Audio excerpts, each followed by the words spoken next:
The Lion King. Like, share, and subscribe.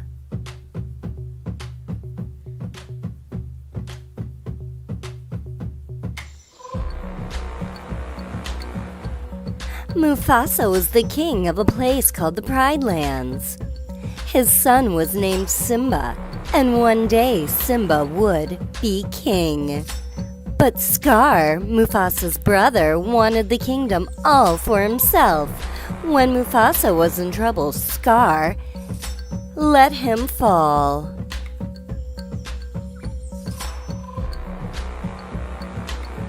Simba believes his father's death was all his fault, so he ran away in exile. Simba befriended a warthog named Pumbaa and a meerkat named Timba. They taught him something very important, Hakuna Matata. It means no worries. Simba grows up with that motto. One night, he, Timon, and Pumbaa gaze up at the stars. Simba wonders if he had done the right thing by leaving the Pride Lands.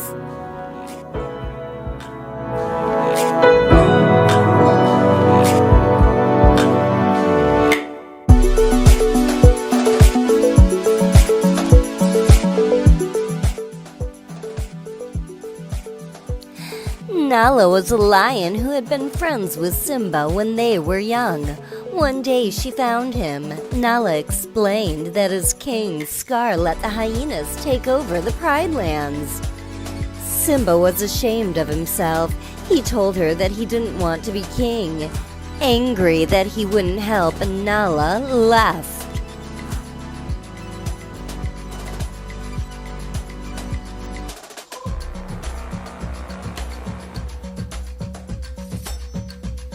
Then Simba came across Rafiki, a baboon who lived in the Pride Lands.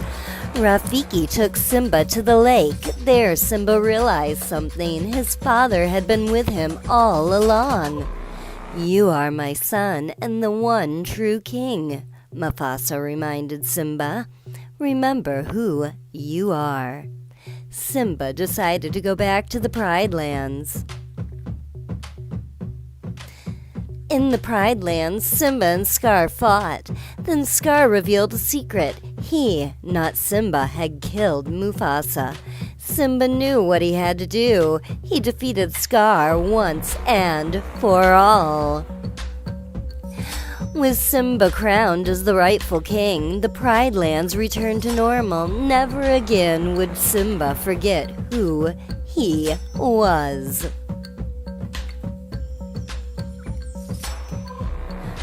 But most importantly, the circle of life continued.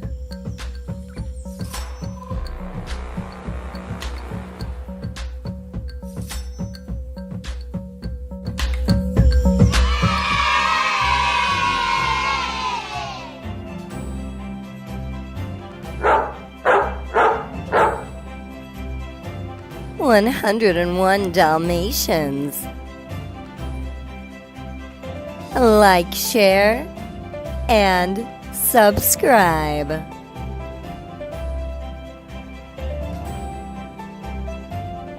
Once there was a litter of 15 Dalmatian puppies. They lived in a small flat in London, but one day they went missing.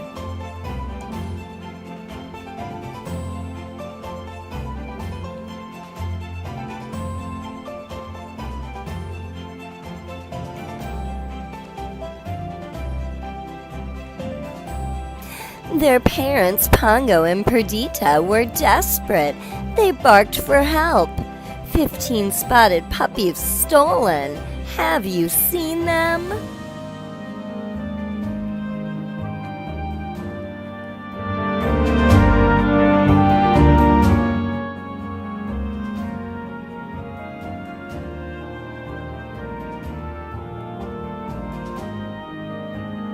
The message reached a dog named the Colonel and a cat named Sergeant Tibbs. Tibbs had heard puppies barking at the DeVille mansion. "We'd better investigate," said the colonel.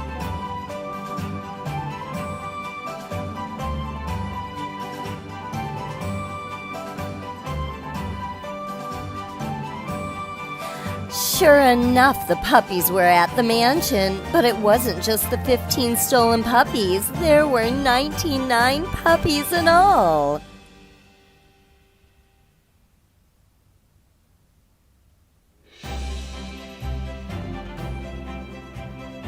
As soon as the news got back to Pongo and Perdita, they raced towards the mansion. It belonged to a woman named Cruella de Vil. Cruella wanted to make the puppies into a fur coat. Pongo and Perdita distracted her henchmen while Tibbs helped the puppies sneak out. Then Pongo and Perdita decided to take all the puppies back to London. The Dalmatians rolled in black soot to hide their spots so that Cruella wouldn't recognize them. When the puppies returned to London, everyone was overjoyed. They're humans. Roger and Anita decided to buy a place in the country. "A Dalmatian plantation," said Roger excitedly, and that's exactly what they did.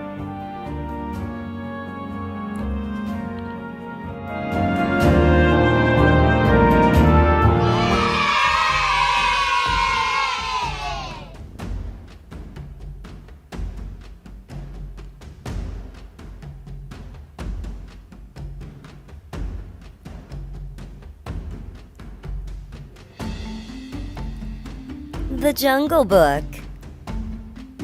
Like, share, and subscribe.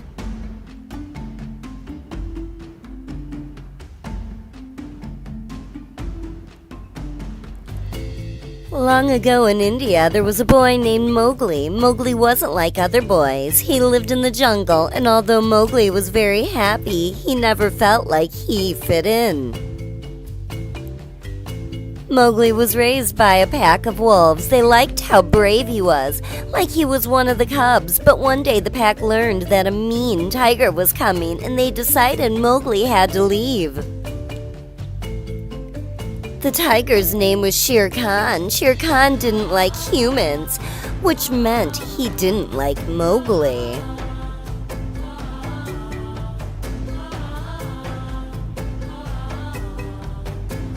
A big panther named Bagheera loved and cared for Mowgli, just like the wolves, but Bagheera thought the best place for Mowgli was out of the jungle, even if Mowgli disagreed.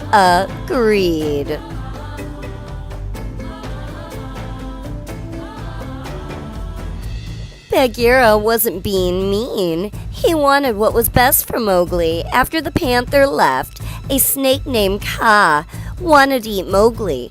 Mowgli got away, but he definitely didn't belong in the jungle with Kaa. A bear named Baloo tried to teach Mowgli how to fight like a bear. "Give me a big growl," Baloo told him. "Grr," Mowgli growled. "No, no, no," Baloo said. He wanted Mowgli to growl bigger. Mowgli growled with all his might. Grrr! But he wasn't the best bear. Mowgli and Baloo laughed. Mowgli wasn't the best elephant either. After all, he didn't have a trunk.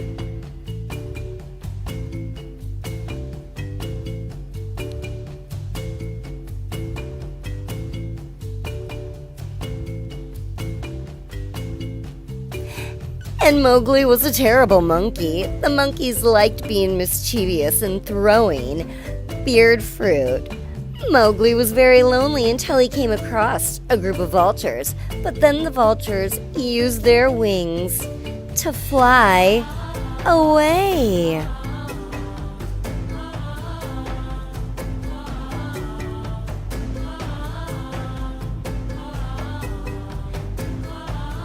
Mowgli was alone until he spotted a strange creature. She lived in the main village by the river. Mowgli was finally where he belonged.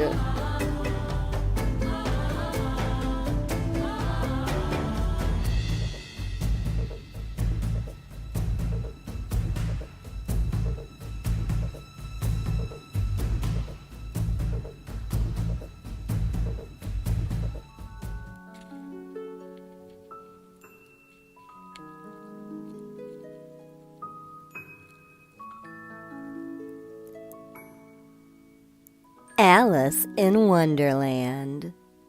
Like, share, and subscribe.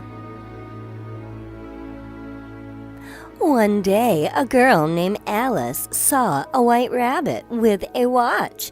He also spoke, and he said that he was very late. Then he disappeared down a rabbit hole.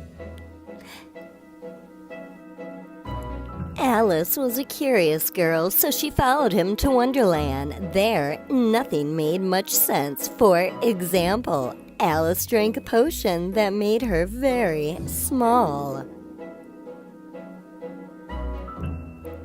Later, she became very big.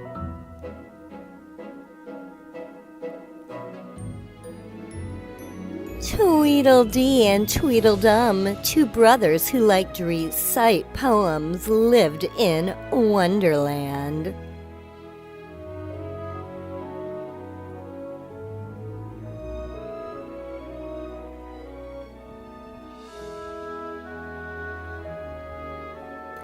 There was also a field of beautiful flowers. For a moment, Alice thought she heard one talk. As she walked in Wonderland, Alice saw butterflies with bread for wings and a caterpillar who liked recitation.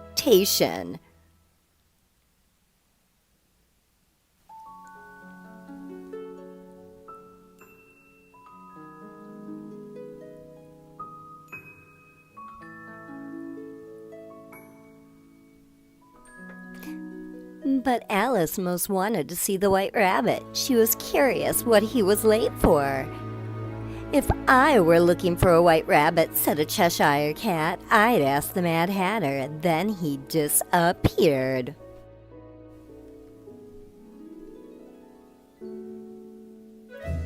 Alice found the Mad Hatter. He was already with the White Rabbit. "No wonder you're always late. The clock is exactly 2 days slow," the Mad Hatter told the White Rabbit, and popped open his watch. The watch exploded and the White Rabbit fled. Alice was upset she had lost the White Rabbit again, but Alice still had more wonders to see, like the Queen of Hearts.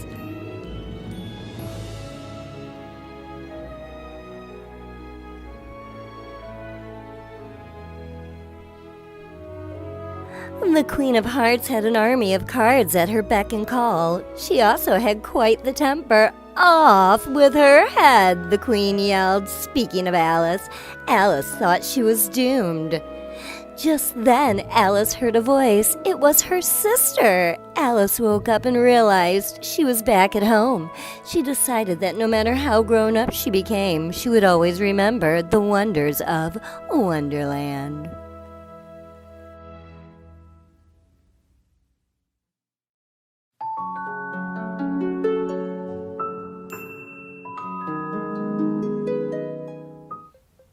Disney's Bambi.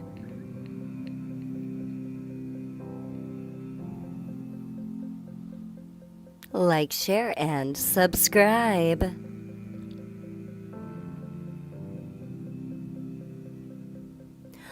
All the forest animals gathered around a mama deer and her fawn. The fawn's name was Bambi, and he was the new prince of the forest. One day, Bambi noticed some creatures in the trees. "Those are birds," his friend Thumper explained. "Bird," Bambi shouted. The birds all flew away.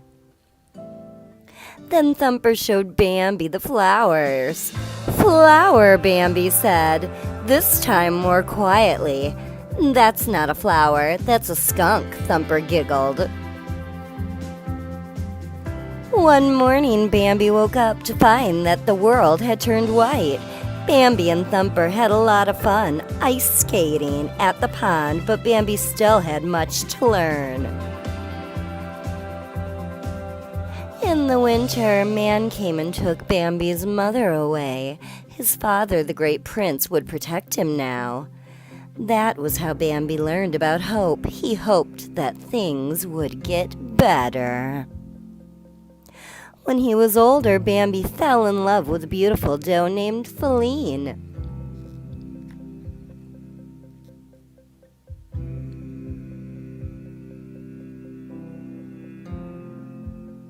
Bambi and Feline were very happy together, but then tragedy struck again. Man had set the forest on fire. Bambi was not done learning, and that day he learned about fear.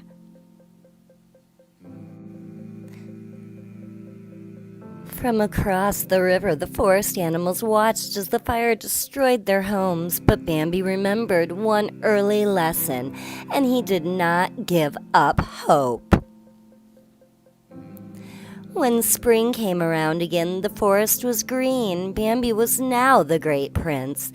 As he and his family began their lives together, Bambi thought of the lessons he wished to teach his children, and most important, hope.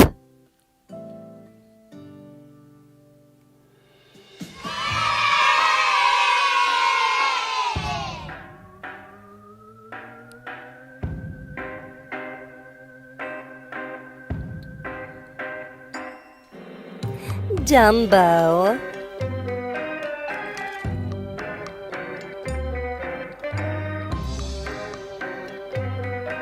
Please like, share, and subscribe.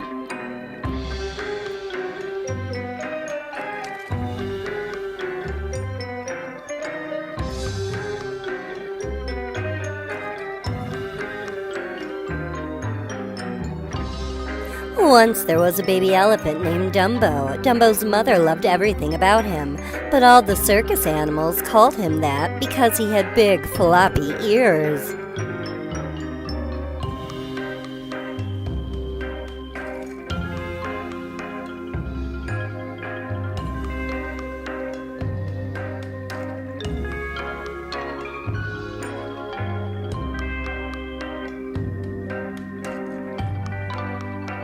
Dumbo was proud to be part of the circus parade, but when he tripped over his big floppy ears, everyone laughed. Poor Dumbo felt terrible.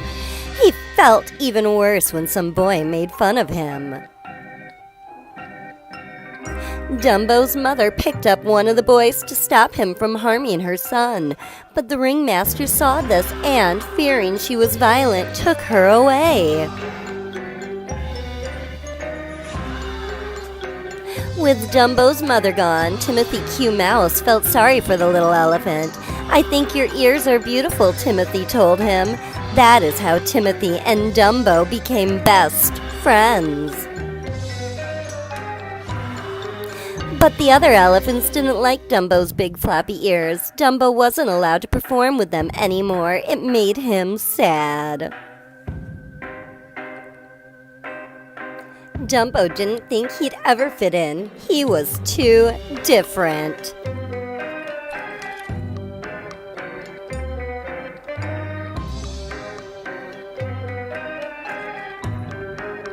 One night, Dumbo dreamt he could fly. Timothy told Dumbo that all he needed was to believe in himself and he could make the impossible come true. Dumbo trusted Timothy, so he believed in himself extra hard. And that is how Dumbo became a flying elephant. Thanks to believing in himself and a little bit of friendship, Dumbo became the most famous elephant in the world. He was also reunited with his mom.